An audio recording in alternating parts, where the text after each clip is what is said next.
c'est le moment d'écouter Champ d'action. Maud et Benjamin, deux étudiants de l'ICHEC Brussels Management School, ont mené une recherche sur la filière lait au Burkina Faso en Afrique de l'Ouest. Ils ont interviewé deux experts vivant en Belgique, Gérard Choplin, analyste des politiques agricoles, et Benoît de Harener, d'Oxfam Solidarité. Ils ont également interviewé Barry Yacouba, coordonnateur de l'Union nationale des mini-laiteries et des producteurs de lait local au Burkina Faso. Les politiques commerciales et agricoles européennes ne sont pas en faveur du développement du lait local en Afrique de l'Ouest.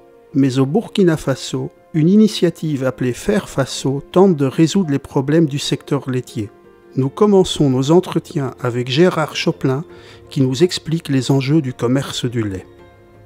Champ d'action, le podcast qui défriche l'agriculture.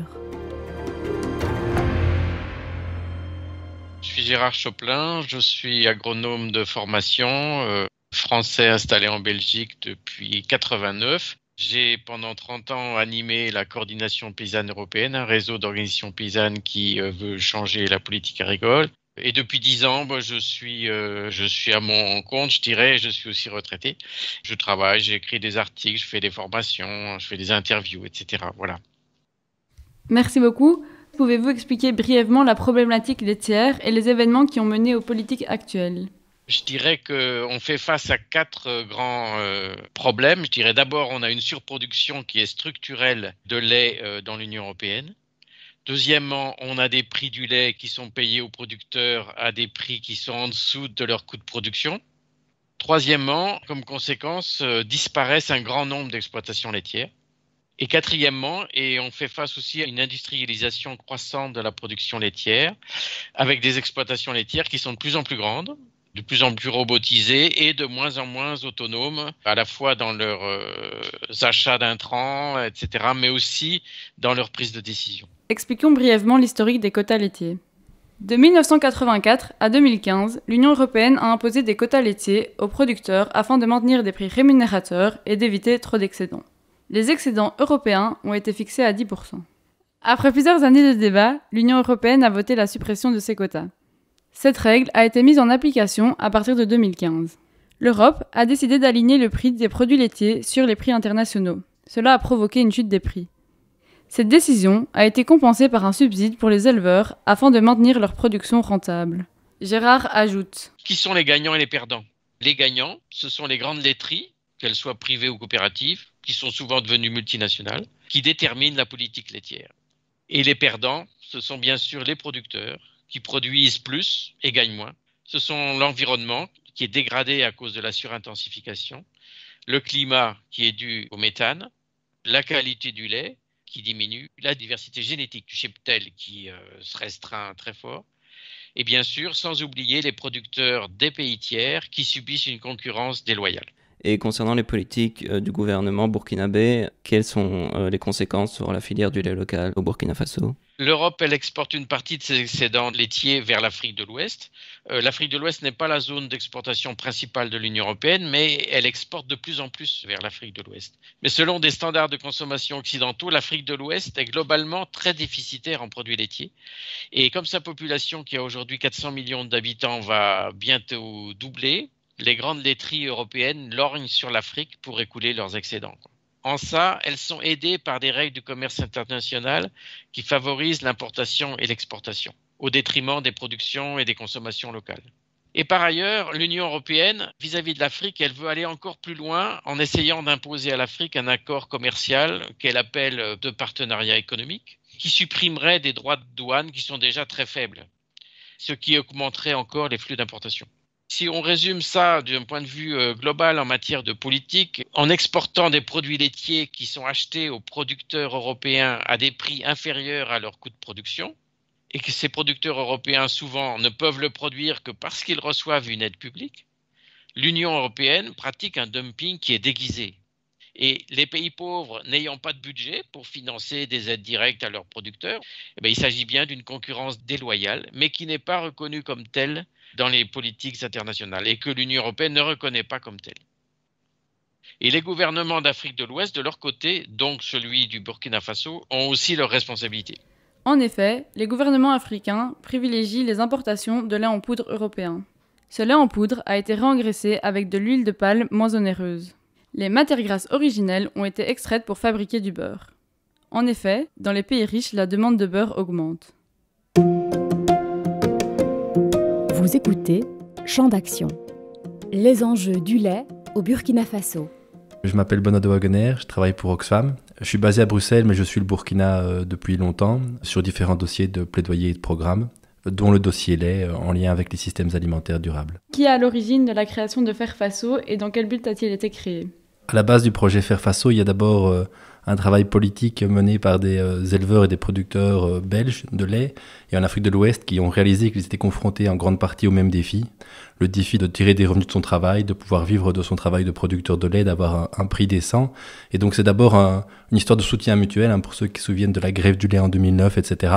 Les producteurs d'Afrique de l'Ouest avaient soutenu leurs alter-ego européens et donc c'est d'abord une histoire de rencontre entre ces deux producteurs. Mais deux personnes notamment, donc Erwin Schopkes, que vous connaissez peut-être, qui est à la base de l'initiative de Fairben en Belgique. C'est bien connu et c'était une réponse à la crise. C'était récupérer du pouvoir dans une chaîne de valeur qui est très inéquitable pour les producteurs, récupérer une part de la valeur ajoutée. Erwin Schopkes d'un côté, et puis Ibrahim Diallo, son alter ego, si vous voulez, au Burkina, qui se sont rencontrés, ont réalisé qu'ils avaient des défis communs, et ils ont voulu essayer de mettre en place une solution, disons, inspirée de Fairben, qui, pour le dire en peu de mots, est une marque qui défend les intérêts des producteurs et qui sert tant à faire du plaidoyer qu'à générer des revenus supplémentaires pour les producteurs et les productrices de lait. Concrètement, qu'apporte Fairfaso aux mini-laiteries qui font partie du projet ? Ça a d'abord apporté une énorme visibilité sur les enjeux de la filière lait local, qui est confrontée à d'énormes défis. Et donc, ça a permis de mettre à l'agenda l'enjeu du lait local. Et en ça, c'est déjà une réussite. Donc, c'est une marque qui, sur ses aspects de plaidoyer, a largement réussi. Et alors, à côté de ça, le but, c'est quand même d'arriver à vendre des produits de qualité, de convaincre les consommateurs de payer un prix juste, d'augmenter la visibilité de certaines laiteries qui permettent d'écouler leur lait de manière plus qualitative et plus nombreuse dans les points de vente autour d'elles. Donc ça, c'est des vrais impacts. Mais c'est aussi de changer les conditions politiques pour permettre à d'autres initiatives défenseuses du lait local au Burkina de voir le jour. Vous faites souvent la différence entre ce qui se passe en Europe et au Burkina Faso. Quelles sont les différences entre les deux au niveau de la production de lait ? Les différences, elles sont énormes parce que la productivité du cheptel burkinabé et du cheptel belge n'est pas la même, les conditions climatiques ne sont pas les mêmes, la structuration de la filière ne sont pas les mêmes, l'infrastructure n'est pas la même, l'accès à l'électricité. Je pourrais continuer comme ça, les enjeux sont gigantesques. Une seule source de comparaison, une vache laitière en Belgique ici, qui nourrit, qui est en stabulation, etc., elle peut aller jusqu'à 40 litres par jour. Une vache burkinabé, dans les meilleures conditions, elle produit 2 à 3 litres, 4 litres par jour. Donc on est vraiment sur des échelles radicalement différentes. Ce qui par contre est vrai, c'est que on a des petits producteurs qui sont les plus marginalisés dans la filière alors qu'ils produisent la matière première. Et donc ça, c'est quelque chose qui reste valide des deux côtés. Et donc aujourd'hui, en fait, le risque et l'endettement, il est porté par les producteurs, mais ils ont très peu de la valeur ajoutée du leur revenu. Et donc c'est un peu ce scénario-là qu'il faudrait éviter dans les pays du Sahel. Juste une toute petite parenthèse. L'élevage et toutes les filières agropastorales pèsent très lourd dans l'économie sahélienne. C'est des zones qui sont extrêmement fragilisées aujourd'hui. Et donc, si on va vers un scénario où on réduit le nombre d'emplois disponibles pour les jeunes ruraux, on va à la catastrophe. Et donc, la filière lait est une filière qui offre beaucoup de potentiel économique pour des gens dont c'est, a priori, disons, l'opportunité la plus importante d'avoir accès à des revenus, etc. Parlons un peu du futur. Comment voyez-vous la marque Fairfaso évoluer ? Ma perception à moi, c'est qu'aujourd'hui, il faut continuer à s'en servir comme un fantastique outil de plaidoyer et essayer d'attirer l'attention au Burkina, mais aussi dans d'autres pays en lançant pourquoi pas des projets similaires. Mais c'est aussi qu'il faut réussir à relever le défi économique, d'en faire une marque qui est durable, qui est pérenne. Et donc, ils y travaillent avec la mise en place d'une coopérative et d'autres structures. Notre rôle, c'est de l'appuyer. Il faut réussir à avancer sur les deux tableaux. Ça pose clairement une série de défis. Mais le fait qu'on en parle aujourd'hui dans un podcast, quelque part, ça montre que la marque a atteint son objectif. Bonjour, je m'appelle Barry Yacouba, je suis le coordinateur de l'Union nationale des mini-laiteries et des producteurs du lait local au Burkina, promoteur de la marque Fairfaso lait équitable. La marque Fairfaso a vu le jour au Burkina en mai 2016 à la laiterie Kosamia Deka de Waïguia et aujourd'hui portée par 4 laiteries à travers le territoire national. Cette marque a fait son petit bonhomme de chemin, mais a eu des impacts plus sur l'aspect politique et plaidoyer parce que nous avons mis l'accent sur ce volet pour développer en tout cas la marque. L'objectif politique qui est la pierre angulaire de tout le processus est aujourd'hui atteint à un niveau satisfaisant. Aujourd'hui, nous sommes heureux de savoir que la marque elle est connue et elle est acceptée de par la participation active des politiques, notamment à travers le ministère des Ressources animales, qui prend activement part à nos activités. L'impact social est qu'aujourd'hui, nous avons quand même un revenu régulier qui est servi à tous ceux qui travaillent dans la filière sur la production et la transformation du lait et des produits faits face. Parce qu'il y a eu une amélioration un peu significative du prix d'achat du lait aux producteurs et aussi une amélioration du niveau des ventes par une augmentation symbolique sur les produits faits face. Parce que nous demandons aux acheteurs d'acheter un peu plus les produits faits face parce que ça permet de nourrir les ménages, les jeunes, les femmes et tous ceux qui travaillent en tout cas dans la chaîne. Et il y a aussi l'aspect économique et commercial. Donc ça, c'est l'amorce d'une croissance quand même importante de laiteries qui commercialisent les produits faits face. Mais cette croissance, elle est relativement faible. Donc c'est pour cela qu'il nous faut développer des actions. C'est vrai que nous commercialisons déjà quelques produits de 4 laiteries sous la marque Fairfaso, mais nous sommes à un niveau assez faible. Il fallait d'abord qu'on arrive à sensibiliser davantage avant de commercialiser. Donc aujourd'hui, nous estimons que l'objectif économique et commercial est à un niveau faible. Nous entrevoyons de mettre en œuvre des activités pour booster cet objectif-là. Et parmi ces activités, il y a une création imminente de la coopérative Fairfaso. Et cette coopérative va beaucoup travailler sur son aspect politique. Ensuite, il y a les kiosques Resto-Lait. Parmi les initiatives pour augmenter la visibilité du lait local, Fairfaso veut promouvoir les kiosques de lait. Des boutiques où sont uniquement vendus du lait et des produits laitiers locaux. Cela doit aider les consommateurs à identifier clairement le lait burkinabé et à le différencier du lait réengraissé importé d'Europe. Vous écoutez Champ d'action. Comment les agriculteurs locaux pourraient bénéficier de politiques plus favorables au développement du secteur ? Il s'agit de réformer profondément à la fois les politiques agricoles, les politiques commerciales, et à la fois ici en Europe et dans les pays d'Afrique de l'Ouest qui sont réunis par ailleurs dans la CEDEAO. Et donc la CEDEAO et le Burkina Faso pourraient décider par exemple, mais je vais donner une liste de mesures qui n'est pas du tout exhaustive, il y en a d'autres, mais bon, l'Afrique de l'Ouest et le Burkina Faso pourraient décider d'augmenter les droits de douane sur les produits laitiers importés. Au regard des règles de l'OMC, elle le peut. Elle pourrait refuser ces fameux accords de partenariat économique ainsi que la fameuse zone de libre-échange continentale qui augmenterait les importations. Elle pourrait supprimer la TVA sur les produits laitiers locaux afin d'abaisser leur prix sur un financement donc public du lait local. Elle pourrait aussi obliger les laiteries européennes qui sont implantées au Burkina Faso de transformer en priorité le lait local avant de vendre la poudre de lait.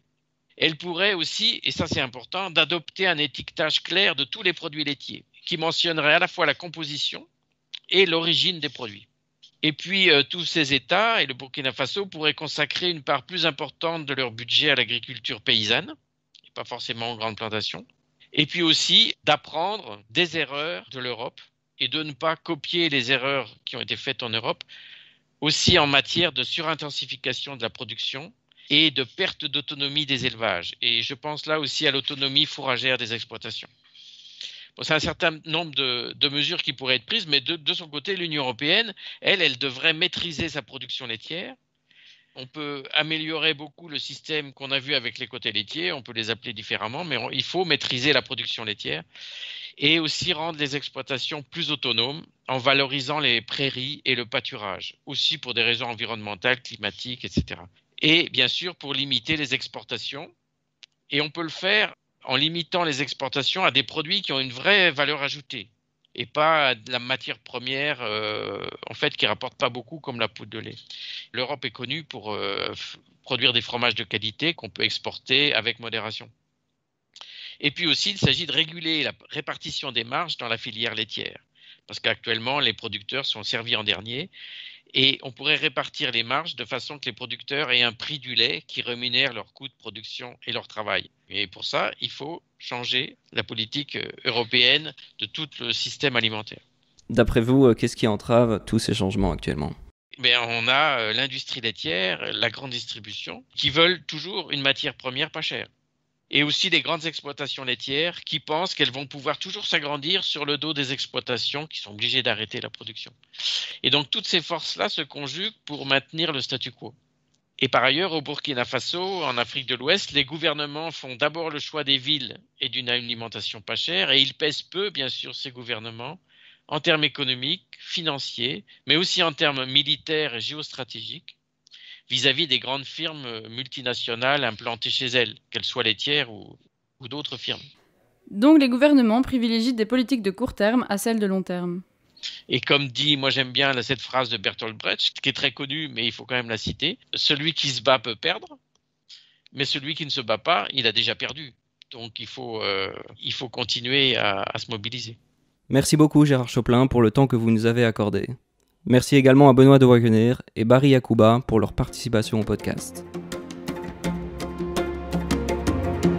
Champ d'action est un podcast proposé et réalisé par SOS Faim avec l'aide du Xara ASBL.